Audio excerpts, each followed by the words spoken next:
Guessing questions చూద్దాం. సరే, మొదటి ప్రశ్న, లిట్మస్ను దేని నుండి తయారు చేస్తారు? జవాబు లైకెన్ మొక్క. ఇది థాలోఫైటా వర్గానికి చెందిన లైకెన్ మొక్క నుండి తీయబడిన ఊదరంగు రంజకం.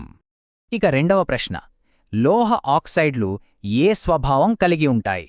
సమాధానం క్షార స్వభావం. ఎందుకంటే అవి ఆమ్లంతో చర్య జరిపి లవణం, నీరు ఏర్పరుస్తాయి. ఓకే, మూడవ ప్రశ్న, దంతక్షయం ఏ pH విలువ వద్ద మొదలవుతుంది? జవాబు 5.5 కన్నా తక్కువ. దీనికి రక్షణగా క్షార స్వభావమున్న టూత్పేస్ట్ వాడతారు. తర్వాతి ప్రశ్న, వాషింగ్ సోడా రసాయన ఫార్ములా ఏంటి?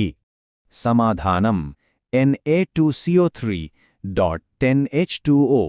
దీన్ని నీటి శాశ్వత కాఠిన్యం తొలగించడానికి వాడతారు. ఇక ఆఖరి ప్రశ్న, ప్లాస్టర్ ఆఫ్ ప్యారిస్ను దేని నుండి తయారు చేస్తారు? జవాబు జిప్సం. జిప్సంను 373K వద్ద వేడి చేయడం ద్వారా దీన్ని తయారు చేస్తారు. ఇలాంటి డిఎస్సి గెస్సింగ్ క్వశ్చన్ షార్ట్స్ ఇంకా కావాలి అంటే లైక్ చేయండి, షేర్ చేయండి, ఛానల్ని సబ్స్క్రైబ్ చేయండి.